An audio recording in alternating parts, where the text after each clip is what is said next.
ሰላም ክቡራት ተኸታተልቲ ሰቲት ናይ ሎሚ ኣጋይሽና ክልተ ኤርትራን መንእሰያትን ዘን ክልተ ደቂ ኣንስትዮ ኣብቲ ኣብዚ ቀረባ እዋን ዝተመስረተ እዋና ድብል ወይ እውን ኤሪትሪያን ዊመን ኣሶሲዬሽን ኦፍ ኖርዘርን ኣሜሪካ ድብል ዝተመስረተ ማሕበር ወይ እውን መንግስታዊ ማሕበር ብዕለት 9/10 ናይ ወርሒ 7 ቀዳማይ ጉባኤኡ ኣብ ኣትላንታ ጆርጅያ ዝመስረተ ማሕበር ብዛዕባኡ ከነዕልል ዘን ክልተ ደቂ ኣንስትዮ ድማ ኣብቲ ማሕበር ኣብቲ መሪሕነት ተመሪፀን ዝሰርሓ ዘለዋ እየን እሞ ብመጀመርታ ናብአን ክሕልፈኩም እዚ ዕላልና እንግሊሽ ኮላይ ዝተሓወሰ ክኸውን እዩ ብዝያዳ ኣብኡ ከነድምዕ ስለንኽእል ንመጀመርታ I would really appreciate for you allowing Setit to get this interview with you ladies, and thank you so much and welcome to Setit Media. Thank you for having us. Thank you for having us. Good. So Huda and Bitani, before we start, our topic is going to be about the Eritrean Association of Northern America, the Women Association of Northern America, OANA. And I believe you ladies are part of the leadership, and this organization just started and you had your first Congress meeting in July in Atlanta, Georgia, and congratulations on that achievement, first of all. But before we go to the details, let's introduce you. Tell me about yourself and how did you find yourself being involved in this association or women's association? So my name is Betania. So what got me interested in joining is seeing an opportunity for all Eritrean women, young and old, to network with one another, to assist one another, to encourage one another in this day and age. So seeing what Iwana's mission and role was something I want to be a part of. And going to Atlanta and seeing the establishment, seeing all of us coming together, voting on the bylaws. It was something that I felt I wanted to be a part of to help Eritrean women, not only back home, but also here in America, in different places throughout the world. So as someone who wants to be part of public service, wants to help, my own people, especially Eritrean women, young women, so something I wanted to be a part of because I think this was a movement, an organization that stood on supporting women as a whole. So that was my initial reason why I wanted to be a part of Rwanda and why I decided to be a part of this exec board with all these great minds and beautiful people from just all different walks of life. So yeah. And can you tell me in what capacity you guys are working before I move to Huda, so it becomes part of the conversation? So in what capacity are you in the board or the leadership of the organization? Yeah, so I'm a part of the exec board, and my specific role is the social media chair, the social media person. So I'm pretty much in charge, or with the help of everybody else on the exec board, posting things on Facebook, Instagram, the website, making sure we network with one another, posting things that was going on in the organization when we're getting into. But a lot of things that my role is to post things that are related to Eritrean women and women in general, to educate one another about the issues that are going on a national and international level. So just spreading awareness. That's one of the things that I'm responsible for. But again, this is a collective thing. So all of us help one another with, if there's something that I'm posting or someone else is like, hey, can you share this? I think this is a good thing. That's pretty much what I do. So it's more of a social media communication type of position. Yeah. Perfect. Huda? Yes, hi, I'm Huda Suleiman, and I am, my position is I am a recruiter for the Iwana Eritrean women. And so I'm a little nervous, but so basically, the mission is to empower, young Eritrean women, to give them the equal opportunity, and achievement, so they can pretty much reach their full potential, and that's mainly what the vision is. And what we're trying to do is empower women to help women educate themselves so then they can educate the next generation. Because as we know now, it's like, people are living different worlds, and it's Eritrean women worldwide that needs help, you know what I mean? And that we need to start off somewhere collectively as a whole. So what we're trying to do is that, as we see like the future global women's right is at stake right now, and the US administration had proposed cuts, you know what I mean, to not give women, foreign aid. They try to back up different policies for abortion and refugee settlement, you know what I mean, things that has to do with women's rights. And this is what's causing us, this is what's causing the issue going on right now, is that women's rights is not being addressed. And we're here to recruit, I'm here to bring women in, to help them, to let them understand that, that we can help, and be there for one another to help educate Eritrean women. So the next question I have is, what is the mission and role of IWANA, or the Eritrean Women Association of Northern America? Of course, you just started, but what is your mission and the goal you are aspiring to achieve through this organization? Okay, so their mission basically is to encourage women to be educated, so then they can be able to educate their daughters and the next generation to come, is to educate them and let them know, to like educate them to a point where, they can go to school, they can, give them an equal opportunity, you know what I mean, that they too can have access for education, because without being educated, you really don't have anything to fall back on. Absolutely. And Bitani, would you mind? Yeah. To piggyback what Huda said, is to educate one another. And again, what I love about this organization is that all the members, including the exec board, we all come from different backgrounds. We have people who are in healthcare, people in different fields. So because of that, it's so great in education as well, people that work in education. So it's so great that everyone has a big different background, so we can help each other educate on things that some of us may not be aware of. So again, like education is extremely important. Education, especially us, this is the Association of North America. So we're talking about the things also that Eritrean women go deal with in America, not only as Eritrean Black women, we go through here. We go through the same things that African American women go here in the US, and we need to acknowledge that. I think a lot of times, especially as first generation Americans, we see each other. There's usually a division of like, who's Eritrean and who's African American, but we all go through the same struggles when it comes to institutional racism. So again, to educate each other when it comes to health, when it comes to racism, when it comes to whatever. This is a safe space for all of us to come together and say, here, we're your resource. So that's our mission, as I said, to educate one another. Yeah, I understand that we are part of the ecosystem in the United States, and of course this organization or entity is in the United States. But do you plan to go beyond that? Outreach, is your outreach only basically involved within the society or community, Eritrean, whether or not in the United States, or are you planning to go beyond that? I mean, there are refugees, Eritreans who have the same challenge. There are Eritreans in Europe and Sudan and even Eritrea. Do you plan or do you aspire to reach to that population as well? Definitely, I think in the future, that is something that we definitely have interest in. As of right now, since we're a brand new organization, we're really focused on just like getting established and going here. So there are so many issues like going on with Eritrean women in different refugee camps in Europe, and that's something we deeply care about.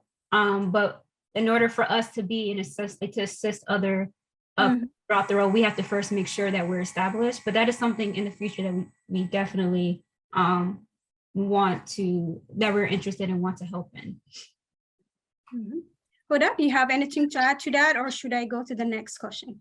Oh, well, yeah, like we have to, like Tani was saying, that, we have to first get established in the United States in order for us to to take it worldwide, because we can't transmit anything we don't currently have right now. So you have to get the education and everything else and then take it out. Perfect. So the next question is about the challenge of Eritrean women. You guys were just mentioning in your conversation about women challenges, or the challenge women face, whether it's in a very developed country or a state like United States of America. You were talking about the issues of Black women and other equality and equity issues, about abortion right and so forth. But specifically, what is the challenge for Eritrean women? You know, when I'm just focusing on that, it's because this association is more about Eritrean women. So what are the challenges do you think the Eritrean women are facing at this moment? Well, there are some several factors to it that the challenge is it all starts in the home. So if you're not out, like, you can't, I believe it has a lot to do with fear and not wanting to try something new, because we've been, as Eritreans, we've been segregated and we've been caged, like, for a long time, and it's time for us to break the ice and venture out. And I really believe that it all starts in the home, and that's where our target is to empower the Eritrean women that are, that need, to educate them and to kind of like get them out of their norm, like try to do something that's do something different, and that's through education, because it's this issues of it needs to be addressed, that they need to go out and not just the education, but they need to be, we're here to like empower them and let them know that, hey, you're not the only one. Mm-hmm. Yeah, so Bethany, to follow on that, what I was saying, we've been caged, kind of. I think she's trying to stress on the fact that the culture has been playing on that part of caging ourselves, whether we intentional or not. We do it also as humans. So can you elaborate on that and speak to the challenge that women face due to the culture and tradition and so forth? Yeah, I think a lot of it it stems back from home. Social inequalities, gender inequalities that women have been facing for generations. And one thing that makes Eritrean women so different than neighboring African countries and countries around the world is how independent and so determined and the drive that Eritrean women have. When we talk about the 30-year war, how the huge percentage of those soldiers were women, right? And for them to come back home after the war and still deal with gender inequalities and still deal with having to deal with the traditional role that a woman has to deal with, knowing that Eritrean women played a huge role as to why Eritrean, got their independence. So it's about respect at the end of the day, demanding that.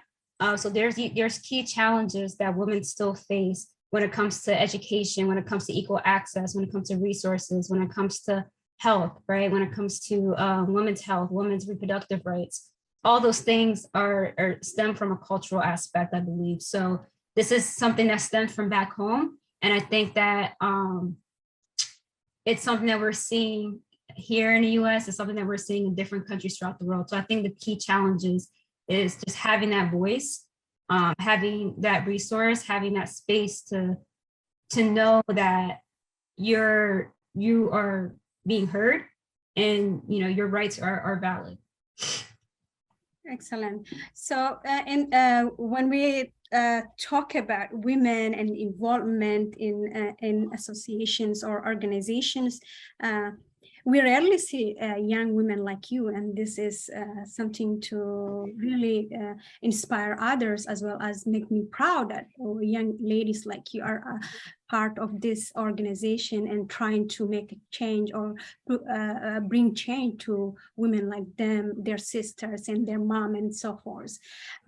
So how do you find yourself at this moment working with women of a different age, of different culture? And this is the first step you're taking, I'm assuming, in a very organized manner. So can you talk on that part? For me personally, it's very empowering for me to work alongside with women who are older than me, who are more experienced than me, who are wiser than me. I feel like I now have the opportunity, I have like the access to really have mentors, Eritrean mentors, older women from all walks of life who, you know, fought in the war. My mother personally fought in the war as well, but so it's nice to see that like there's so many of them. So it's kind of like having just again like a lot of mentors, and that's something that I really cherish. See how amazing, how educated, how brilliant all these Eritrean women are. So to be in this type of environment that's not really related to like entertainment, but more like organized social cause, that. So it's great to now we're at a place where now we want to bring more younger people into the organization. So now we can like intertwine that age gap and have these relationships. Important because I think it's so important for us, our generation, the young generation, to hear and understand what the older generation has to say, what the experiences they went through. But I also think it's important for our voices to be heard by them as well, for them to know what we experience, especially the ones who were born in the U.S. or born in Canada, and talk about, hey, this is what we experienced. This is what we need. This is something that we've been going through, and maybe you don't understand because you didn't live the same life as I have. So it's so many different perspectives, but I think it's a great thing. I think it creates a room for inclusiveness. It creates a space for us to actually become more closer together as a community. So Huda, I believe you're also at this moment at school or college, and add to that, can you add to what Bitan was saying in finding yourself in this situation surrounded by women of all ages and culture, trying to do the same thing or achieve something? Yeah, well, being in the midst of all these women, that basically were the start of it all, was phenomenal. It was empowering. It was uplifting. It was motivating to know that these are not women that just came in. These women has been there from the start, but were oppressed by not having their voices heard, right? And that event right there had basically gave me a lot of it provided a lot of answers that I've been looking for.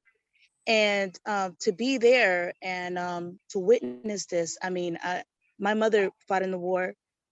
My father fought in the war. I've seen my father's part of the family. Like I've never seen my mother's friends.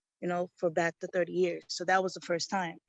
And so it's so much to learn from, and I'm really, really happy that I'm able to be a part of this because.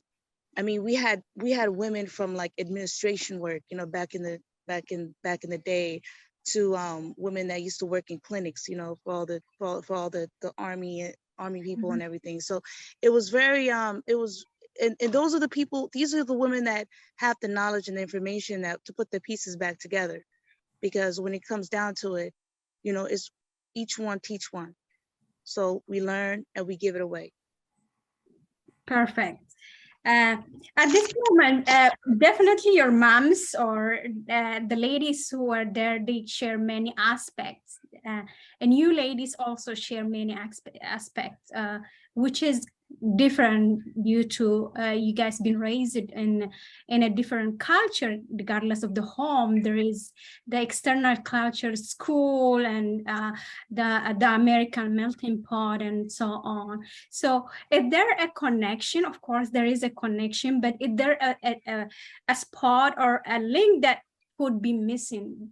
I mean, I'm not looking at it in a very negative way, but what I'm trying to say is there a situation where they can connect with you for some reason and you can connect? Is there a situation, and how do you close this gap?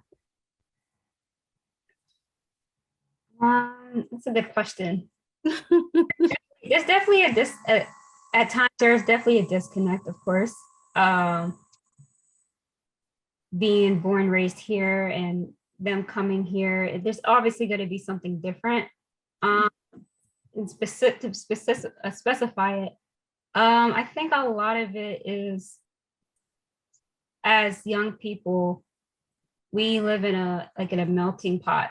There's so many different, like, we're taking so much in at once. Like at home, it's, you know, we live in a cultural household, and there's things that are expected, and then when we leave the house, it's a whole different world. When we go to school, it's a whole different world. We're interacting with people whose family's been here for generations. So we come home, and it's like, it's trying, just having that connection with them. It's not expected, because it's like, how can you? But in anything specific, I would probably say, again, I think I mentioned it before, when it comes to race, a lot of times, like, you know, the older generation separate themselves as being Black, or sometimes there's some Eritrean people who don't even consider themselves as being Black, right? And I think, especially when it comes to women, it's so important that the mothers, Eritrean mothers here, really educate themselves on how their daughters are being impacted in society here as Black women, because when they're out in the streets, no one's, you know, police officers not looking at them as Eritrean, they're looked as a Black person.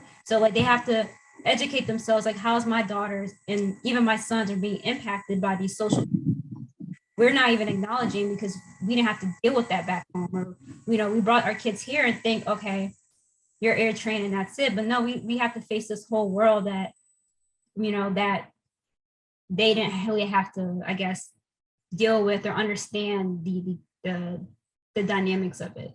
So I think that's one big thing that I want to emphasize, is that, you know, we deal with things as Eritrean women, but we also deal with things as Eritrean Black women as well. So I think that's a cultural disconnect, in my opinion, based off my experiences. Yeah.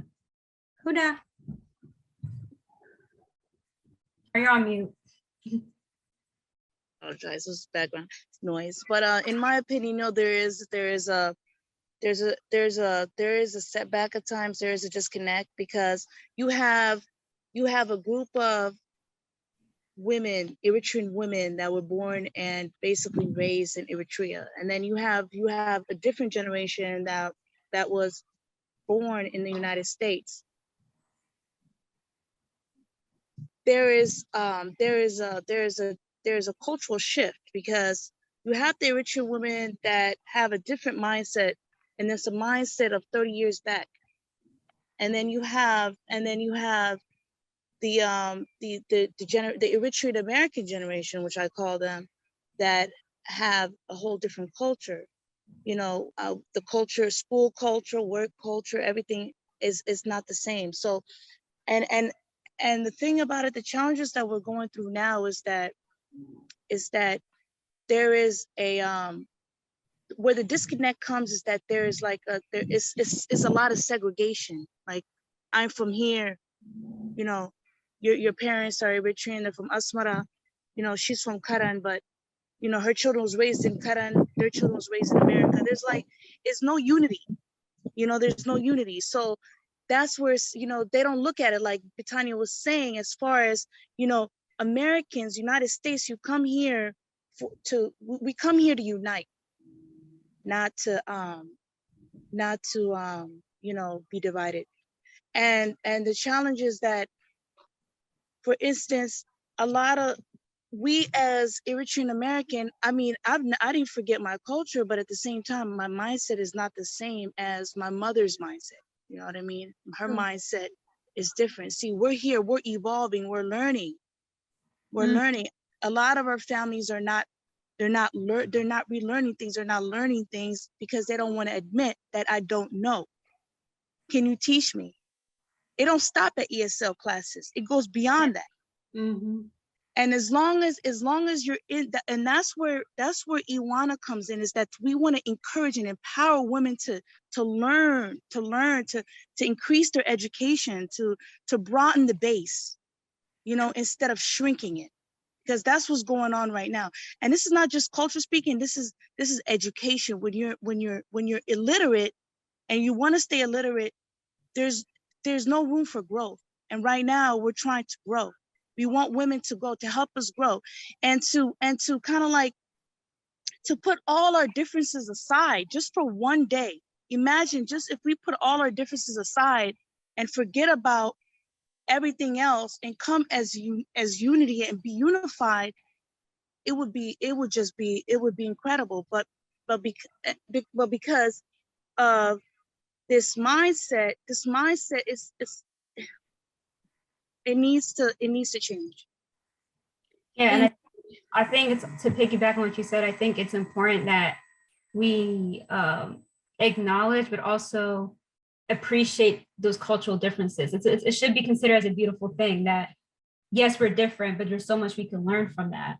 And, you know, there's certain expectations that are set on Eritrean American people, expectations that they had back at home like 30 plus years ago. It doesn't really make sense. So like Huda said, it's all about education, just to shorten that gap between us. Because I feel like there's so much that we can learn from one another when it comes to, you know, generation and generation. There's so much that we can learn from one another. And the more we do that, the issues that we don't have to face it alone. A lot of Eritrean women here, we face things alone when it comes to health issues, when it comes to whatever you could think of. Like it's always something that we deal with internally, and we don't talk about these. We don't talk about mental health. That's a huge, huge problem, especially in Eritrean women refugee camps and here in America as well. Mental health is such a huge issue that if we create this space where we educate one another about what mental health is, what resources do you have? It's okay if you don't feel 100%. I'm going through the same thing too. We have this space where we can all come together and unite and address these issues. So when it comes to the cultural difference, it's there and we should acknowledge it, but we should also appreciate it as well. Indeed, we have a lot to learn from each other, and I'm sure you ladies are going to be contributing in a very positive way to this organization and to your society, especially Eritrean society in North America. And I wish you luck with that. And but for the last question I have for you is, what do you want others to take away from this conversation we have with you, and how do you want them to get involved? So what I took out of this conversation, I guess it's a reminder of like why I did this in the first place, why it's important for me, and this is something bigger than myself. That's going to be a part of it, and I want to connect with my fellow Eritrean women, especially all over the nation. I come from a small city, so it's not a lot of us here. So it's great to have this type of organization that has a mission that relates to educating women and empowering women. So what I want people to know is that this is Iwana. This is a safe space for us to come together to unite. We could disagree on things, but at the same time, we're here to unite and to be together and to educate one another and to assess one another, empower one another. Like, this is a safe space. So please consider joining us. The more, the better. But this is a place that we are here to assist all of us as a whole. And again, you know, later down in the future, we will definitely want to address issues that are going on a worldwide stance. But we're in the middle of establishing everything. But yeah, that's my take. Thank you. Huda. Yeah, so what I got out of this is that is to call every Eritrean woman on my contact list and see how they're doing, and see, you know, and let them know about Iwana, and just to get them connected, you know, and what I got out of this is that to break the barriers of fear, you know, break the barriers of fear, come out and share their experiences and see how we can all help one another, because there is power in the people. I've said this before countless times in countless interviews. There's power and there's force in the people, there's power in the people. And if we can all get together, come together as one, you know, like Brittany was talking about, mental health is the #1 key. I mean, if you can't admit you're wrong, how are you going to get the help? So, you know, and that's the thing, that's the difference between, you know, the differences between the Eritrean born and raised in Eritrea and the Eritrean Americans. We can learn from them and they can learn from us. Mm-hmm. They're living 30 years before, they're going on things that they was raised 30 years ago. We are 2022. We're not 1987. Mm-hmm. So what we need to do is we need to come together, start experience some type of humility, get together, experience, you know, being humble enough to say, hey, I don't know, I need help. And maybe we can all get this information, because people are dying. You know, I just talked to an Eritrean woman. She's a case manager out of the New Jersey Correctional Facility. There's approximately 536 Eritrean refugees right now that's been locked there for over 3 years since the Trump administration. And they're still there. These people are dealing with so much psychiatric situations that's happening with them right now with no help. Mm-hmm. And what do we have? We have Eritreans on the outside talking and not moving a muscle. We need some people to really get up and help one another, because this is a serious issue, and I really believe in Iwana, and I really know we can make this happen. You know, we got to start in the US and then we can move abroad. But once we do this, because the mission is to empower the old and the young. Indeed, and hopefully you guys, I'm sure, I trust you empower and be empowered by others too. And thank you for this opportunity, and I hope we'll meet again to have a follow-up on what you achieved and what your plan is in the future too. Thank you for having us. Thanks for having us, Setit. Thank you. Have a good one. You too. መከታተል ሰቲትና ኢሎም ኣዳሊና ነበርና መደብ ኣብዚ ፈጺምና ኣለና ብኻልእ ትሕዝቶ ኣብ ካልእ ኣጋጣሚ ስጋዕ ንራኸብ ክሳብ ሽዑ ሰላም ቁነ ንኹልና